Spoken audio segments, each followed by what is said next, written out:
তরুণদেরকে কাজ করতে হবে, তরুণদের কাজের কোনো বিকল্প নেই। তরুণদের কাজের মাধ্যমে এই শরীয়তপুর জেলা আগাবে, শরীয়তপুরের সাথে সাথে বাংলাদেশ আগাবে। আমাদের প্রবাসী গমনিচ্ছুক তরুণ যারা রয়েছেন, আমি আপনাদের উদ্দেশ্যে বলতে চাই, শুধুমাত্র পাসপোর্ট করবেন, ভিসা করবেন, প্রবাসে চলে যাবেন না, একটা স্কিল ডেভেলপ করে যান। এখানে অনেক সেক্টর আছে স্কিল ডেভেলপ করার মতো। একটা কাজ শিখে যান, হাতের কাজ শিখে যান, বাংলাদেশের দক্ষ নাগরিক হয়ে যান, সম্পদ হয়ে যান। মিলেনিয়ামের সময় এখন বাংলাদেশের সবচেয়ে বেশি তরুণের সংখ্যা, আর সেই তরুণরা মিলে তৈরি করেছে জাতীয় যুব শক্তি। এই জাতীয় যুব শক্তি সমাজ পরিবর্তনে যেমন কাজ করবে, ঠিক একইভাবে কাজ করবে রাষ্ট্র পরিবর্তনে, রাষ্ট্র বিনির্মাণে।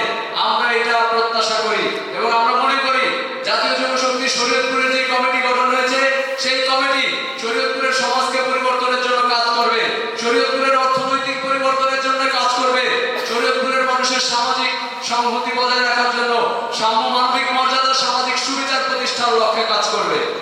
আমরা বলতে চাই, সামনে নির্বাচনমুখী যাত্রা শুরু হয়েছে এবং আপনারা অনেকেই জানেন, আমি জাতীয় নাগরিক পার্টি এনসিপির পক্ষ থেকে শরীয়তপুর একের হয়ে মনোনয়নপত্র সংগ্রহ করেছি এবং জমা প্রদান করেছি।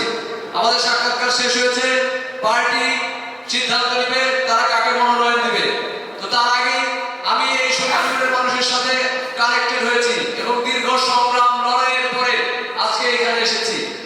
হতে পারে আমি একটি সাধারণ পরিবারের সন্তান, কিন্তু আমাদের সংগ্রাম সাধারণ ছিল না, সংগ্রাম অনেক অসাধারণ পরিবারের চাইতে বেশি ছিল, যেটা হয়তো আপনারা দেখেছেন, আপনারা জানেন, বুঝেন।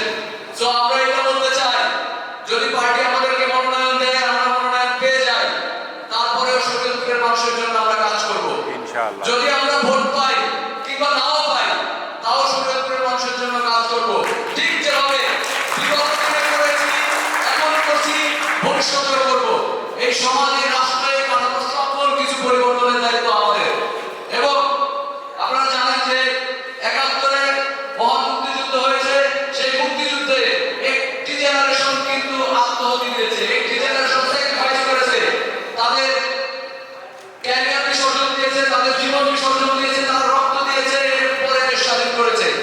এবং ২৪-এ একটি জেনারেশন ক্যারিয়ারকে বিসর্জন দিয়েছে। আমরা ২০১৮ সাল থেকে ক্যারিয়ার বিসর্জন দিয়ে এই সমাজে সাম্য মানবিক মর্যাদা, সামাজিক সুবিচার প্রতিষ্ঠার লক্ষ্যে কাজ করে যাচ্ছি এবং আমরা চাই ভবিষ্যতেও আমাদের এই লড়াই সংগ্রাম অব্যাহত থাকবে।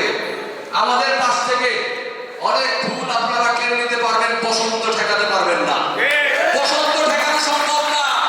আমরা যে লড়াই সংগ্রামের অঙ্গীকার নিয়ে বাংলাদেশে রাজনীতি করছি, সেই লড়াই সংগ্রাম আমরা চালিয়ে যাব এবং আমরা মনে করি এই লড়াই সংগ্রামের মধ্য দিয়ে এই যে শরীয়তপুরের যে মানুষের যে প্রত্যাশা রয়েছে, শরীয়তপুরের যে সম্ভাবনা রয়েছে, সেই সম্ভাবনাকে আমরা আরো উন্নতির দিকে নিয়ে যাব।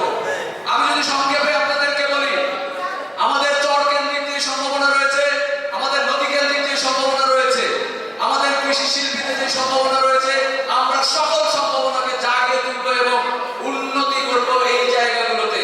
এবং এইখানে অনেক সম্ভাবনা আমরা দেখতে পাচ্ছি, এটি আমাদের স্বপ্ন এবং আমরা সেই স্বপ্ন বাস্তবায়নের লক্ষ্যে কাজ করে যাচ্ছি। আপনারা জানেন যে দীর্ঘ সংগ্রামের পরেও আমাদের এই শরীয়তপুরের 4 লেনের রাস্তাটি সম্পূর্ণ হয়নি, আমাদের দরিয়ার ব্রিজ সম্পূর্ণ হয়নি, আমাদের এরকম ছোট ছোট আরো অনেক সমস্যা রয়েছে, সেই সমস্যাগুলোর এখন সমাধান হয়নি। আমরা উপদেষ্টা হতে শুরু করে জেলা প্রশাসন এমন কোন স্তর নেই যেখানে যোগাযোগ রাখেনি, কিন্তু তারপরেও সমাধান হয়নি। আমরা আমাদের লড়াই সংগ্রাম চালিয়ে যাচ্ছি এই ছোট ছোট সমস্যাগুলোর সমাধান করার জন্য। সুতরাং আমরা আরো বলতে চাই, জাতীয় যুব শক্তি শরীয়তপুর জেলা, ওনারা তৃণমূল পর্যায়ে থেকে শুরু করে একেবারে জেলা পর্যায়ে, উপজেলা পর্যায়ে, থানা পর্যায়ে, ইউনিয়ন পর্যায়ে, ওয়ার্ড পর্যায়ে পর্যন্ত পৌঁছে যাবে এবং জনকল্যাণমুখী কাজ করবে, যে কাজের মাধ্যমে তারা এই সমাজে প্রতিষ্ঠিত হবে একটি শক্তিশালী তরুণ সমাজ হিসেবে। সবাইকে অসংখ্য ধন্যবাদ জানিয়ে শেষ করছি।